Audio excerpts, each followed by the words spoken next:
Hey everyone, welcome to Candid Campus, student media show where we sit down with members of the USCA community to share their stories and experiences. I'm Kamaya Brooks, and today I'm going to be sitting with Jamel Hodges, the Dean of Students at USCA. Welcome. Thanks for having me. Yes, so let's get started. Yes. Okay, so you've been connected to USCA for nearly 2 decades as a student, an alumnus, and now the Dean of Students. How has the university changed over that time, and how have you grown with it? Oh, wow. That's a good, really good question. I know for me, when I came in, started here as a student in 2006, one of the things that I, at that point in time, really fell in love with is the look of the campus. We had, at that point in time, really strong buildings. We knew what USCA was, right? It had its own look, it had its own feel, and it was special. As a student, I definitely grew a lot. I think one of the things that really helped my development is, joining student organizations, being a part of almost everything there was to be a part of at USCA. I was a pace setter or what we would call a pace setter. It's an orientation leader. I was a part of Greek life. I was a resident assistant. I was a part of other organizations on campus as well. But through that, I had a lot of responsibilities kind of thrusted on me really quickly. Right. And luckily I had people around me to help me kind of manage that and grow during that time. So my time here at USCA was priceless as a student. There was a lot of trials and tribulations, ups and downs, but I will always say it was my peers who had already started doing some of the work as a student leader, who really said, "Hey, Jamel, you need to be doing this. You may not get it now, but trust me, it's going to pay off in the end." So it was a very rewarding experience as a student, so much so that my first professional job came at a time where, a lot of people were job searching, right? Jobs were kind of in a shortage, if you will. And the work that I did here at the university really pretty much guaranteed me the job because of the training I received here. So I started my career in higher education in 2012. I was working in enrollment management, but I was also, before that point, I was an admissions ambassador. So I worked in the admissions office. I was also a student assistant in the admissions office. So I picked up all of the admissions lingo, all of the things that I needed to know in order to be successful in that job. The university, once I left the university in 2011 as a student, now I'm an alumnus, it didn't really go through a lot of changes, right? Some of the faces changed, but the look and the feel of the university kind of remained the same, which was great, right? Coming into, I would say 2016, 15, 16, we really started looking at alumni engagement from an identity-based perspective, and who's participating, who's not participating, who's engaged, who's not engaged. And so that allowed me the opportunity to become a part of the Black Alumni Council, or help start it in 2016. And so that was a rewarding experience, even looking at how the university had a desire to engage specific groups of individuals and ensure that they still have that connection to the university. That was definitely exciting, especially during that time. And so we had a lot of great professionals who were here at USCA during that time who were really helping us out and rooting for our success. 2021, I come back as a professional staff member here, which was also interesting because it was right after COVID. Right. So we were coming in, our operations had changed drastically because of the modalities of instruction and kind of coming on the tail end of the pandemic. The university had changed a lot. our mission has changed. When I say our mission has changed, I don't mean, that we're away from instruction, but now we're kind of laser focused on enrollment. We're laser focused on retention and graduation. We're laser focused on what it means to be a student here, what you get here as a student, from a career perspective, but then also from the perspective of what you take out of the things you do outside of the classroom. For example, things like this, right? Yep. And kind of getting laser focused on creating a successful alumnus from the university.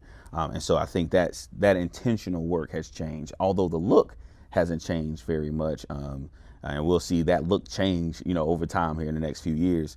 But the feel has changed a lot, and the laser focus on that training, and that has definitely changed a lot. Yep. So growing up in North Augusta, Yeah. how has your hometown shaped the way that you lead and the way that you connect with others today? So that's an interesting question. I think one of the things about North Augusta, there's much like many other cities, there is a lot of variation around what the city offers and the groups of individuals who are a part of that city. One of the things that North Augusta has that I will always say is important is the different physical sectors in North Augusta. That allowed me the opportunity to kind of move and shake and work with people that I probably wouldn't have ever worked with outside, because they're not from the same physical area that I'm from. Because there are so many different physical areas and so many different subdivisions in North Augusta. You have your affluent population, you have your middle class, your low income areas, and where I was in North Augusta, I was kind of in the middle of everyone. Right. So I was able to work with my peers in a lot of different capacities, which was, it was beneficial. So when I got to USCA, I wasn't a stranger to working with somebody who didn't look like me, who didn't believe like me, or live the life that I've lived. So you earned your doctoral degree, which Yes. is a huge, huge accomplishment. What motivated you to pursue it, and what did that process teach you about perseverance? So I'm going to give you the real answer. The real answer is when I determined what I wanted to do in my career in higher education, I recognized what was necessary, right? It was necessary for me to have my doctoral degree, not necessarily as a requirement for the position, because there are a lot of people who aspire to be where I want to go, or who are in seats where I want to go, who don't have their doctoral degree. But what I didn't want, and I tell my students this all the time, what I didn't want is to get to a point where I am ready for that next step, but this piece of paper, this level of training and education is preventing me from gaining access to that opportunity. So that was my main reason for going to get my doctoral degree. I will tell you that career goal, the ultimate career goal in my career, that's what really motivated me. I knew I needed to do it. I knew if I was 40 years old and I wanted to go into this next step in my career, and I did not have the doctoral degree, it would be much more difficult for me to make that happen. That process, however, was a very rewarding process. If you ask me if I would do it all over again, the answer would be no. But it was still a rewarding process. Talking about the things, being challenged in the ways that we were challenged in that cohort, I wouldn't trade it for the world. But having already done it, I'm not doing that again. But it was very rewarding. So I think the perseverance came in understanding that I need that piece of paper. I need that credential in order to be successful in my career. Absolutely. So clearly you've worked really hard to become the Dean of Students. Were there any particular moments or mentors that you had that were pivotal in this journey? Yeah, this is not brownie points or anything like that, but my current supervisor, Ahmed Samaha, who serves as the Vice Chancellor for Student Affairs here at the university, I think he was my biggest cheerleader along the way. At least since I've gotten back to the university, and even a little bit before I got to the university.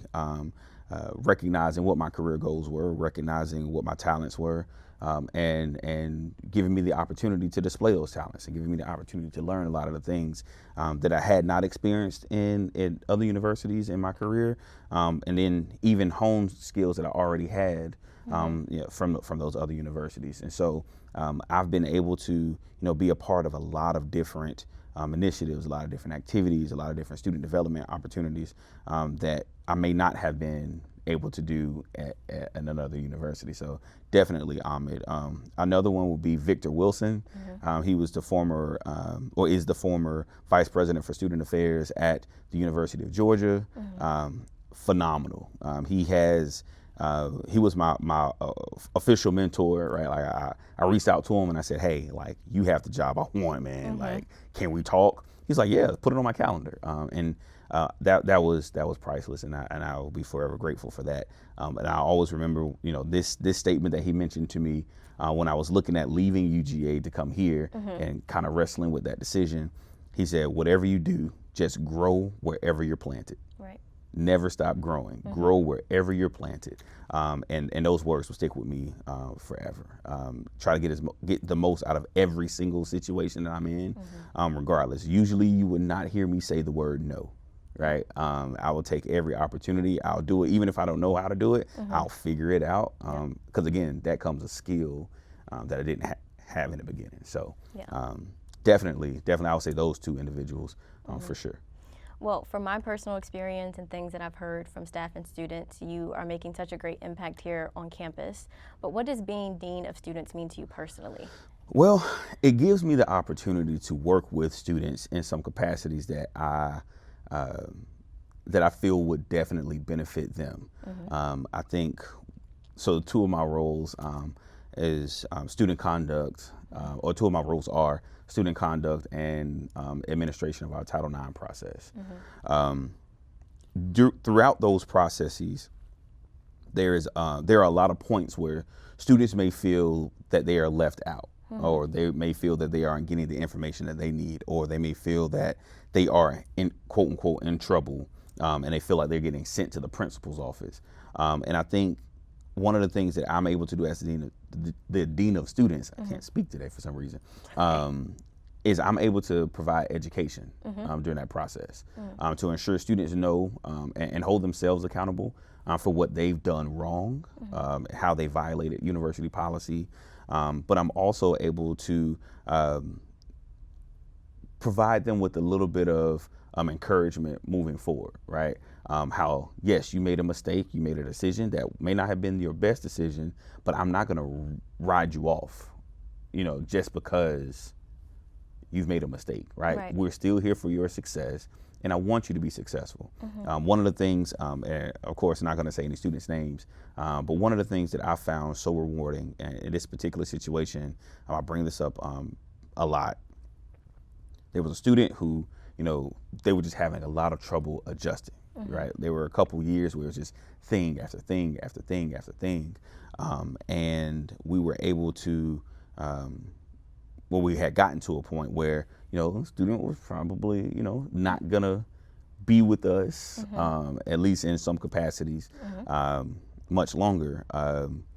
And the student asked for a chance just to talk, right? To appeal whatever decision had been made.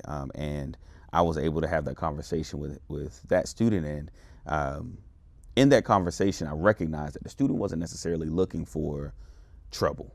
The student was looking for someone to just say, hey, I believe in you, and I believe that you're going to be successful, and I need you to believe that too. So if you can join me in believing that you're going to be successful, then we can start talking about making better decisions as things move forward. That student has not had any issues since then. And I mean, it got to a point where we were like, what else could we say? Yeah. But my philosophy, and I went to a conference over the summer, and they kind of really put it into words that I had not used before. But my philosophy is I don't want students to see me as the hammer and see themselves as the nail, right? I don't want them to see me as the person that's, coming down on them, coming hard down on them. every single time we have a conversation. I want them to see me as someone who is vested in their success and willing to hold them accountable at the same time in a respectful manner. View them as human beings, but more importantly for them right now, as adults. And people who are going to be making adult decisions. And so that's one of the things I really find rewarding about this position, being able to be in those conversations and have those conversations with students. Absolutely. So this kind of transitions perfectly, because my next question for you is, you mentioned that having your son is one of your greatest life achievements. How has becoming a parent shaped your leadership style and the way that you see student life? So I'm gonna be honest with you. So my son is 11. It's not necessarily shaped how I view student life. I think being in student life, being in student affairs has shaped how I view him. And I think that's something where the older he gets, I'm like, yeah, you think you're gonna pull one over on me, but I've seen this 1,000 times. I know exactly what's happening, right? So it may not be the greatest thing for him, because I work with college students on a day-to-day basis. I know all the tricks. I know all the slang. Oh yeah, man. When I said this, I didn't mean what. I know exactly what you meant. The students keep me young. I know what you're saying, sir.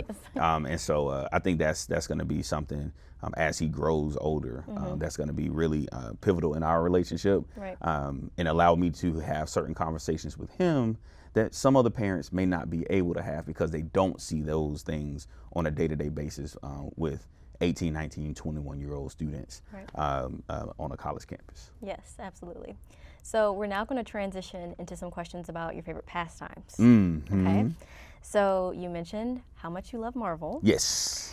If you could erase one Marvel movie from existence, which one would it be? So I'm gonna be honest with you. So now I'm about to nerd out. So if you asked me before Captain America: Brave New World, I would have said Eternals. I didn't feel like it had a purpose. It was just kind of there.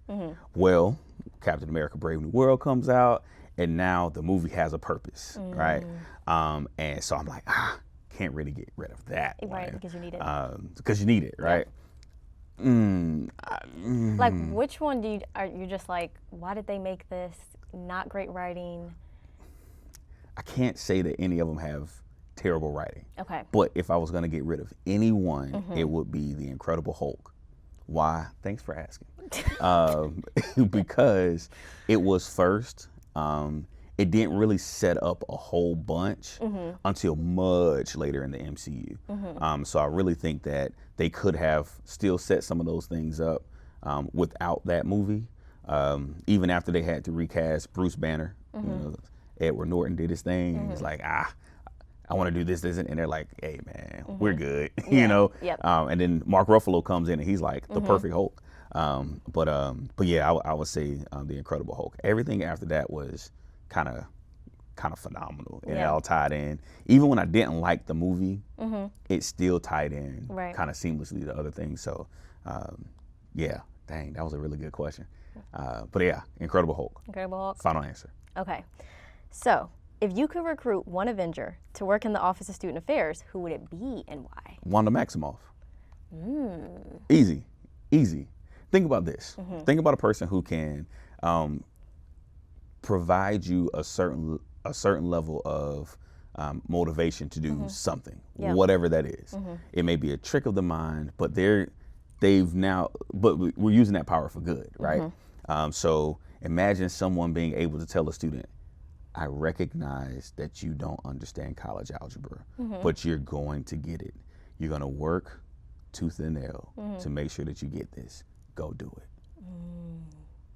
That student goes run through a wall for college algebra, right? Like, it's crazy. Or the student outside of the classroom, having someone to be able to incept this idea into someone's mind that you're gonna get benefit from every situation. It is up to you to figure out what benefit that's gonna be. Oh man. That was a good answer. Hey, eliminate your bad friends, right? The people who you can't trust, who are going to lie to you, who are going to put you in compromising situations. Always remember that not everybody is your best friend. Man, how many students do you think would have much better college careers if you had that person. Yep. Man, Wanda's the strongest Avenger in my opinion. So I mean. So basically, you're saying I need to watch it. Well, yeah. Yeah. I think you need to watch every MCU project, but See, that's it's the a lot only of projects reason now. why I haven't gotten into it is because I can't just watch one movie without Oh, yeah. having watched 40 movies you prior to have that Disney movie. Plus. This is not I a plug, do. by the way. I do. But you do have Disney Plus. Yes. Take a month Okay. and watch everything in order. Okay, and I just look it up, You all just- the movies. Yep. And just watch everything in order. Catch yourself up, because Okay. next year is going to be a great year. For the movies? Oh, yeah. I mean, for MCU in general. Okay. Maybe it'll be a Christmas break Oh, yeah. thing that Oh, I yeah. do. Okay. So you said that your guilty pleasure is red velvet cake. All right. Yes. So what do you say to the people who Mm-hmm. think that it's just dyed chocolate cake? Yeah, it's not. Yeah. Yeah, I mean, it's not. I can't even explain. I had some red velvet cake on Sunday. I can't even explain what it is because I don't make cake. Right. But it is not just chocolate cake. If you ask me to take a piece of chocolate cake with my eyes closed and a piece of red velvet cake, I will definitely be able to tell the difference Really? without even question. I also love red velvet cake, so Yeah. I just had to add that in there. Yeah, for sure. I just need to make sure that I have cream cheese frosting and pecans. I was just about to ask you if you put pecans Oh, on top. for sure. Yep. It's For perfect sure. like that. Absolutely. That's the only way to do it, Yes. honestly. It's so good. It's so good. What's your favorite red velvet cake, like store-wise? Or do you prefer it homemade? I prefer it homemade. Okay. Yeah. Yeah. I mean, usually when you get it store bought, it's kind of dry. Yeah.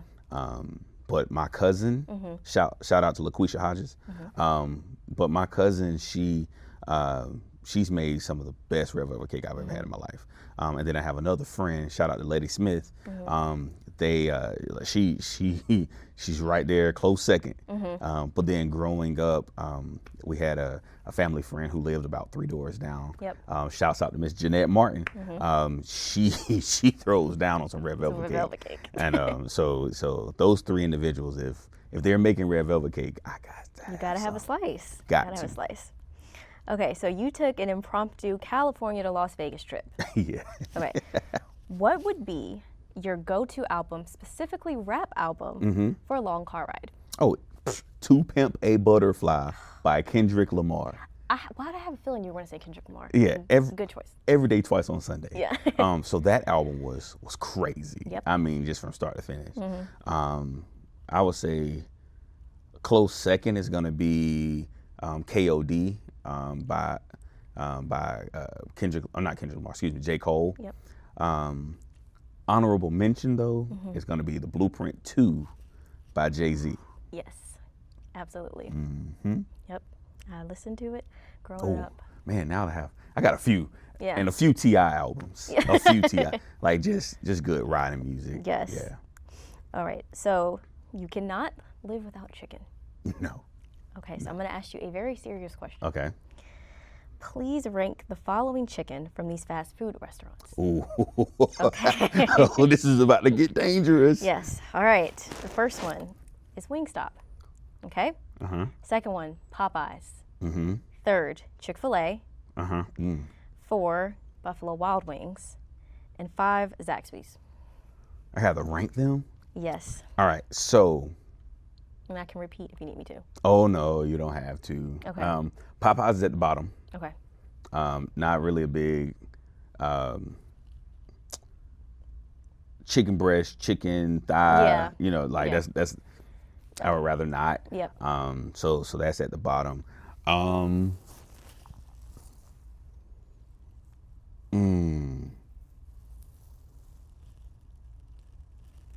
That's tough. I will probably say next is gonna be, because we got Wingstop, Chick-fil-A, Buffalo Wild Wings. Buffalo Wild- Zaxby's.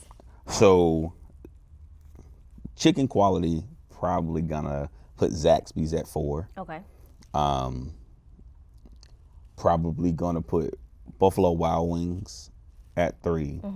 Chick-fil-A at 2. Only because of that spicy chicken sandwich. It's crazy. But I mean, yeah, Wingstop is kind of goated. I mean, the the flavors are good. So good. I mean, and they have a secret weapons that fries, you know.